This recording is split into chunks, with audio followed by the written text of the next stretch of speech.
Hi, this is John. My little publishing company put out a book called Hollywood True Crime and Scandals. It's available on by it's available on Amazon. It's by Brent Loveland. It's got all sorts of good murky uh, scandals and so forth. But one that you guys might be interested in is the murder of Bugsy Siegel on June 20th in 1947. On that day, he was shot to death. He sat on a sofa. He was reading a newspaper at his girlfriend's house. It was on North Linden Avenue in Beverly Hills. It was 810 North Linden Avenue. You can go, and the house is still there. I wouldn't go up close to it, but respect the people who live there. But the house is certainly still there. Anyway, around 10:45 that night, a killer fired 9 shots from about 14 feet away, very close. Apparently, he was balancing the rifle, probably a 30 caliber carbine, on the lattice work in the backyard of the house. Only 2 shots hit Siegel. One went through his nose, one went through his eye, killed him immediately. His eye went across the room. 5 other shots entered a wall on the other side of him. 2 bounced from around the room. One cut his jacket in half. Anyways, a lot of stuff.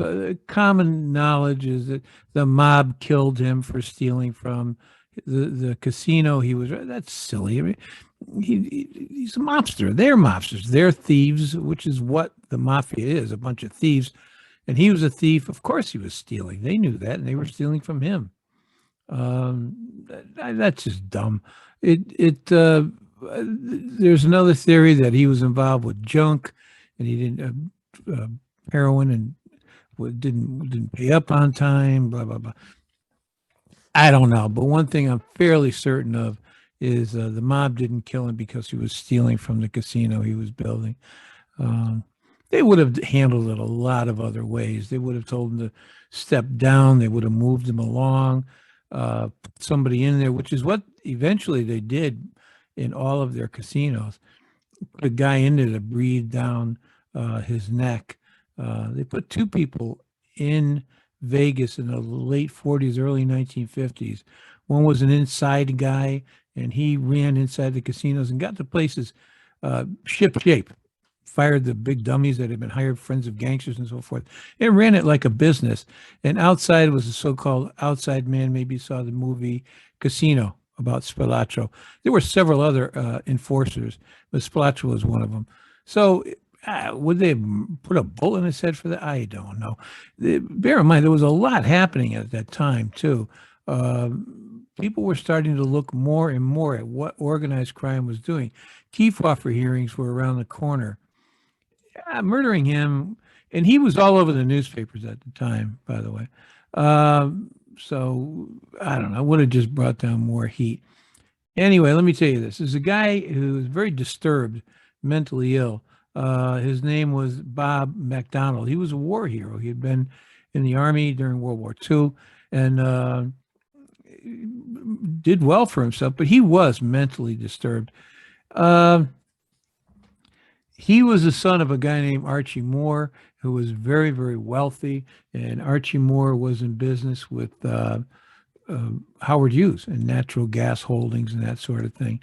The home the McDonald's lived on was about $5 million then, and they also owned a retreat on Balboa Island. So Bob McDonald, he grew up rich. He ended up eloping with a 17-year-old socialite named Betty Ann Rockwell. Shortly afterwards, Betty Ann, having met Howard Hughes through the family, gave birth to one of Hughes's children, John, in 1941. So with that said, there's a number of reasons. By the way, Bob McDonald, he was awarded the Distinguished Flying Cross with 11 clusters for 81 missions. He won 3 Purple Hearts, Silver Star, a Bronze Star. He's a brave guy. He entered as a private first class, and he left as a full lieutenant. So he's an impressive guy. And when he returned home, they put him in the Tournament of Roses parade and in an open car. And so you know, that should be considered. Anyway, he had a drinking problem. As I said, he was never really mentally well. He was unable to hold a regular job since he left the army. He was, with good reason, paranoid about his wife having one affair after another. He threatened to murder her just out of hand. Just said, by the way, I'm going to kill you and someday. He was also, to top as if that weren't enough, he was a degenerate gambler. He just couldn't keep it under control. Uh, he beat his wife up too, quite a bit. He had been under psychiatric care at the VA hospital off and on. His wife filed for divorce in 1946. They reconciled. Filing was canceled. They ended up going back together, getting apart again. Anyways, I don't know how true this is. Supposedly, Bob McDonald borrowed $50,000 from a thug named Jack Dragna, who ran the mob in Southern California. And that would have been around $600,000 today. Dragna somehow knew McDonald, according to the story, and he knew that he owned a rifle. He knew he was a crack shot. And supposedly Dragna offered McDonald this.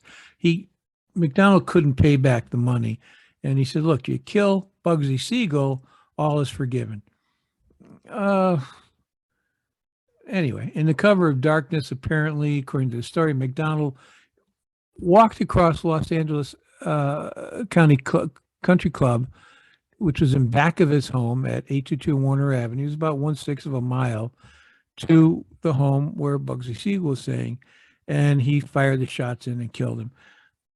Yeah, would the mob lend a guy, a known degenerate gambler, 600,000 to 50,000? I talked about worth 600,000.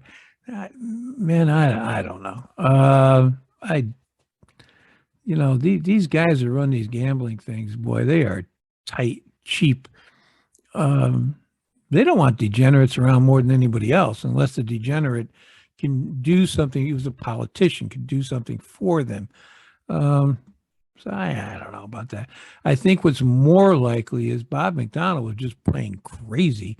And Siegel was in the news constantly that year and the year before for murdering a couple of guys, and he had been deeply involved with mob activities out there. And I think McDonald just had it in his head he'd do something about it. And walked over and shot him dead. A while later, on September 13th, 1947, McDonald killed his wife. As he said, he always would kill her. And he spent the rest of his life in a mental asylum. So is it a true story? I don't know. Anyway, the book, my company publishes the book. I guess I should speak well. Is called Hollywood True Crimes and Scandals. So there's that mob stuff in there. There's Hollywood stuff in there. And pick it up. It's on Amazon. Okay.